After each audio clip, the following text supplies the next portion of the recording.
안녕하세요. 박쌤 미디어 클래스에 오신 것을 환영합니다. 저는 영상 미디어 교육가 박명호라고 합니다. 오늘은 나의 첫 시나리오 쓰기 세 번째 시간 플롯에 대한 이야기를 간단하게 살펴보도록 하겠습니다. 지난 시간에 스토리를 구성하는 가장 중요한 두 가지 기둥이 캐릭터와 플롯이라고 말씀을 드렸죠. 가장 쉽게 설명하면 플롯은 사건을 진전시키는 하나의 형태라고 말할 수 있을 것 같고요. 혹은 감독이 전달하고 싶은 주제나 미학을 드러내기 위해서 이야기를 구조화하는 그런 형태를 플롯이다 라고 말할 수 있을 것 같습니다. 일반적으로 영화 시나리오에서 플롯은 두 가지 형태로 나타납니다. 하나가 몸의 플롯, 다른 하나가 마음의 플롯입니다. 한번 적어볼까요?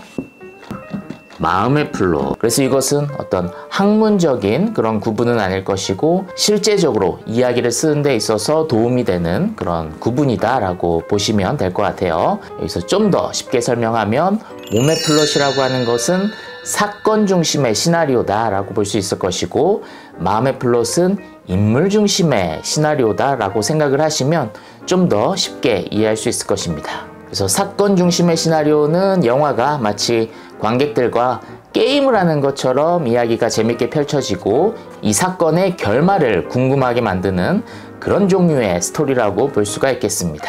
그리고 마음의 플롯, 인물 중심의 시나리오는 사건보다는 인물의 내면 그리고 인물의 운명에 대해서 관심을 갖게 만드는 그런 스토리라고 볼 수가 있겠습니다.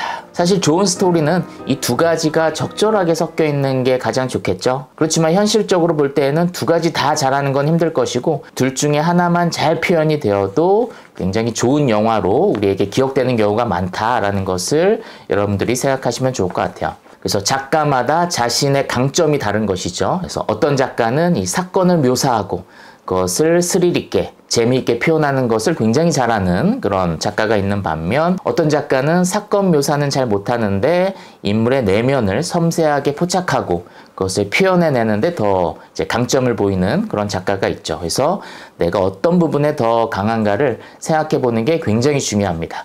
그래야 못하는 걸 빨리 포기할 수 있겠죠. 그래서 내가 못하는 걸 막 잘하려고 하면은 너무 오래 걸리고 또 이제 실패할 확률도 굉장히 크기 때문에 내가 잘하는 것에 더 집중하는 것이 어찌 보면 영화 제작에 있어서는 굉장히 중요하다고 볼 수가 있겠습니다.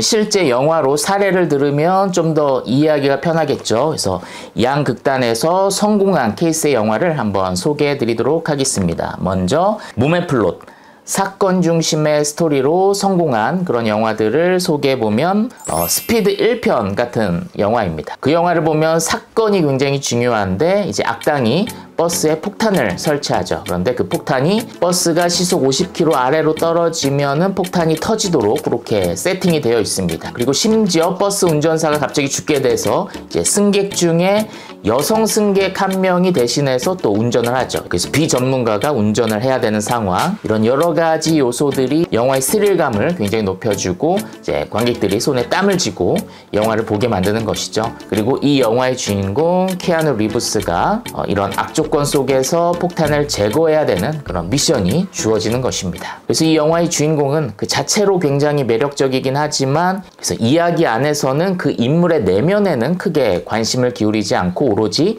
이 폭탄을 제거하는 것이 이 영화의 가장 큰 핵심이죠. 그러니까 사건 중심의 시나리오라고 볼 수가 있겠습니다. 그래서 그것만 재밌게 잘 표현이 돼도 영화가 굉장히 큰 흥행을 하는 것이죠.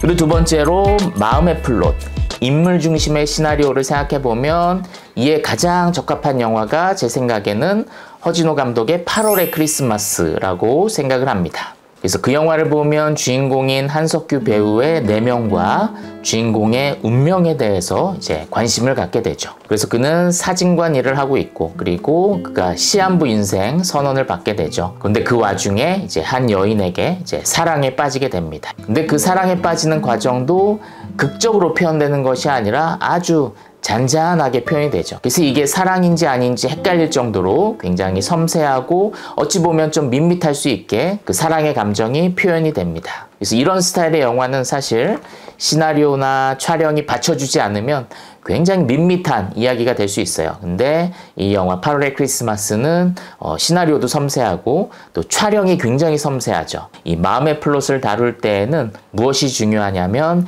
인물의 내면을 시각적으로 표현해내는 미장센이 굉장히 중요해집니다. 인간의 마음을 카메라로 찍을 수는 없잖아요.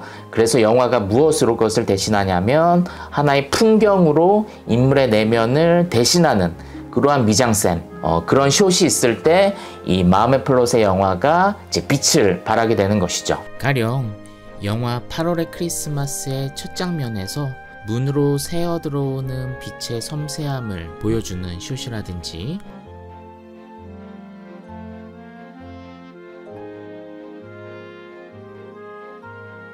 후반부에 한석규 배우가 편지를 쓰는 장면에서 잉크가 물에 서서히 퍼지는 숏은 주인공의 마음의 풍경을 시각적으로 보여주는 굉장히 좋은 숏이라고 볼 수 있겠습니다. 좋은 영화는 하나의 숏이 단순하게 줄거리를 전달하는 것을 넘어서서 영화 전체를 이해하는 핵심이 되곤 합니다. 또 최근에 보았던 패스트 라이브즈라는 영화에서도 인연의 모티프를 영화가 담고 있는데, 대사뿐 아니라 두 인물의 배경에 놓여있는 다양한 선들을 활용해서 미장센으로 인연의 모티프를 전달한 점이 굉장히 인상 깊었습니다. 그래서 마음의 플롯을 굉장히 잘 다룬 영화는 아까도 말씀드렸지만 8월의 크리스마스나 봄날은 간다 이런 영화도 있을 것이고, 하마구치 류스케 드라이브 마이 카 같은 영화, 최근에 데뷔작이지만 굉장히 좋은 성과를 거두었던 패스트 라이브스 같은 영화 역시도 이 마음의 플롯을 굉장히 잘 표현해낸 그런 영화라고 볼 수 있겠습니다. 그래서 제가 소개한 이 영화들을 보시면 몸의 플롯과 마음의 플롯이 무엇인지를 이제 잘 이해할 수 있으리라고 생각이 됩니다. 그리고 다음 시간에는 영화에서 가장 중요한 두 요소인 주제와 아이러니에 대해서 살펴보도록 하겠습니다. 네, 오늘 강의는 여기까지 하도록 하겠습니다. 지금까지 저는 박명호였습니다. 감사합니다.